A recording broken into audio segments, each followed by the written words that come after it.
Hey guys, this is Michael from the Music Room. We're actually here in Amboy, Washington with Dan Wright from ModWright Instruments. He's been gracious enough to bring us into his facility where everything is made for ModWright here. We wanted to talk to him about the new KWA 300 that's about to launch. Stay tuned, we're gonna put out a whole separate video just on that.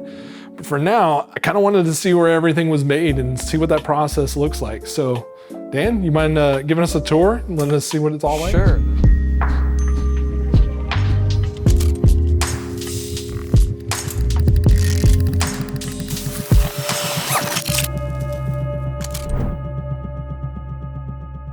This is the shop. This is where we make things.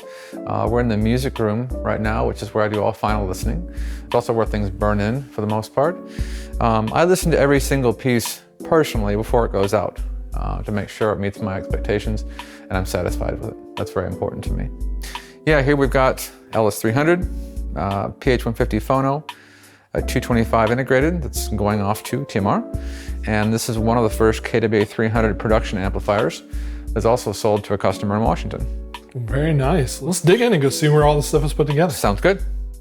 These are our tech stations here. Various stages of build, R&D go on. This point, I have technicians making wire kits, basic pre-assembly work. This workbench here is more of a full production bench. It's also where I step in. I want to prove a design theory in practice.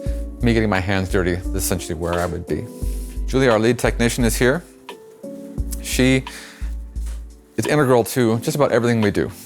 And with me, well over 10 years, Julie's awesome. So I'm grateful to have her. What do you got going on right here? These are the 99s? Yeah, a pair of KWA 99s that Julia has mostly built at this point. They're just about ready to move into the next stage of testing. At this point, products are built, ready to be tested before they move on to the table for QC. This particular amplifier, we mounted the toroidal transformer vertically for a specific reason. The input stage sockets onto the output stage here, and it mounts vertically like this. And because the Lundells can pick up noise, EMI in particular, it was designed to sit at the lowest noise point, which is basically in the center of the toroid. Because toroidal transformers, for the most part, noise cancels due to their circular design. What I did find, and this was interesting, was that there was still some noise, some more noisy than others. And what I found eventually is that this precise orientation of the transformer made the difference. So a toroid's not a perfect, doesn't have a perfect uniform field. There's discontinuity where the wires break out from the transformer itself. This can be also the quietest and the noisiest part. So adjusting the orientation of this to determine the best null point is how we do it for all of these. Noise is one of the biggest things we try to avoid with all of our products. This circuit is the input stage to all of our amplifiers, some form of it. Lundell transformer coupled, own dedicated power supplies, voltage regulated, fully discrete. It is the solid state music stage, designed by Alan Kimmel over 20 years ago. And we've used it in various iterations and evolutions ever since then. I just started talking about it more online and blog posts and whatnot because it's significant. One of the most significant features of it, it's very different than most other amplifiers. Most solid state amps are designed around a very specific circuit topology that requires global negative feedback. This does not. It's a single gain stage, transformer coupled, zero global feedback is used. That's interesting. And you said everything. So 225i integrated, the KWA 99s, the new 300. Some version of it, absolutely. Okay. Just makes things sound the way the ModWright amps sound. You know, there's an ease, there's a natural, you know, there's something when you keep things simple and pure, you can hear it. This is basically where we keep all of our inventory for our enclosures, chassis, some of our faceplates, power transformers, heat sinks. These majority of them come from, the finished metalwork all comes from Radisson in Ontario, Canada. Fantastic machinists we've used for many years. The steel comes from Technical Fabricators in Oregon. How thick are these things? 1/2 inch. The faceplate on all our higher end products is 1/2 inch. Jeez. For the 300, we use 1/4 inch billet for all the other side panels. I noticed on this one is actually kind of hollowed out a little bit in the background. What's the purpose behind that? Well, in this case, due to the intricacy of the cutting here, of the ventilation slots, machinists said they couldn't really cut it, could not do that easily through 1/4 inch.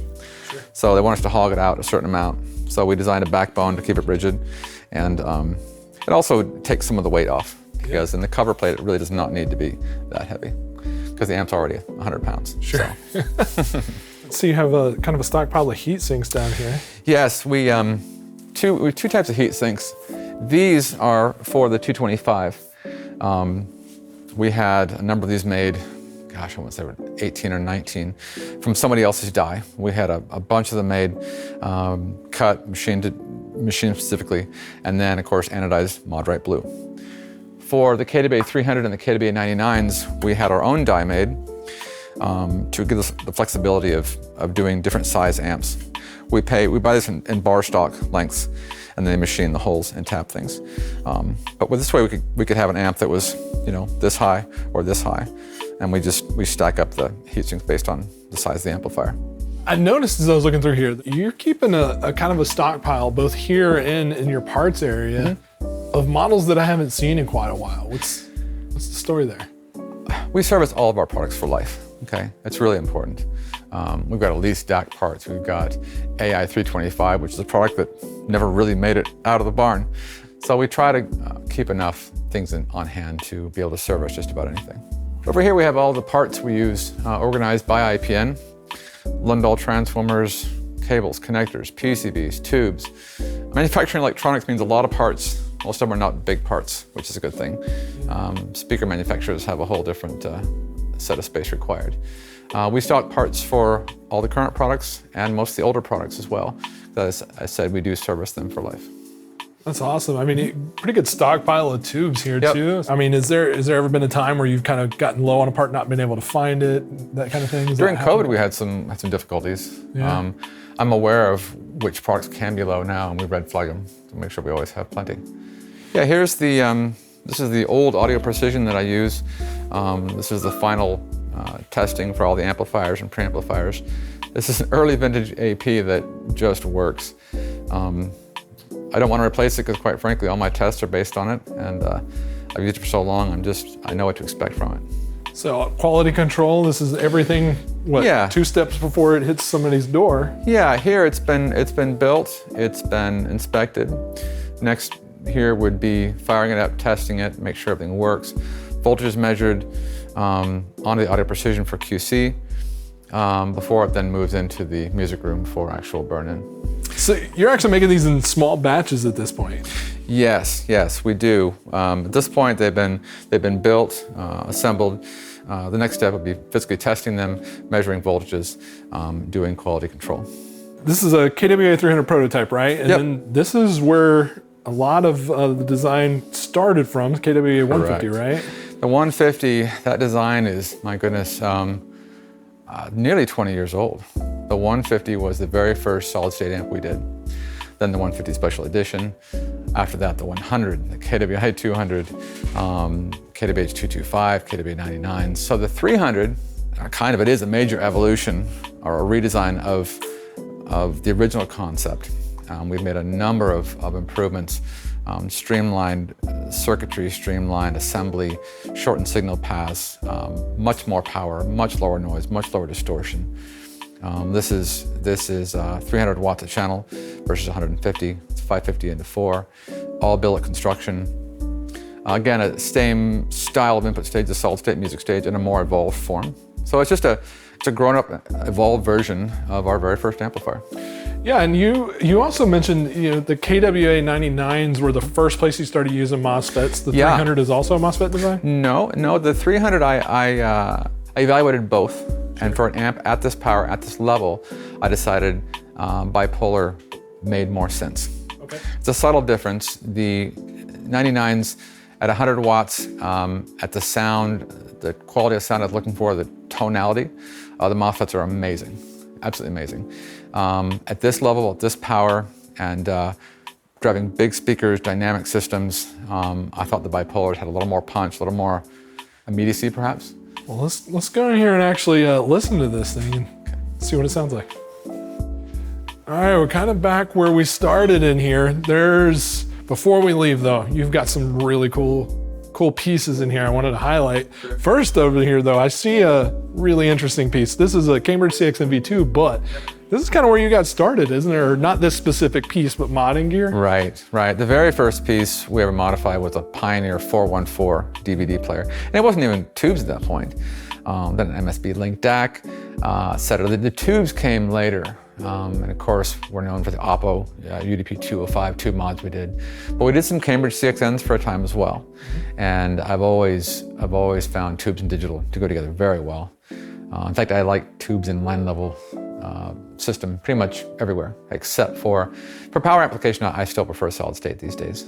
Very nice. Still living in the analog world up here. Absolutely. What do we have here? VPI HW40 Memorial, direct drive, amazing table. Couple more turntables over here. We've got this is a unique one. This is a Red Point Model A in ModWright blue with custom ModWright record weight with lead shot, weighs about 6 pounds. Jeez.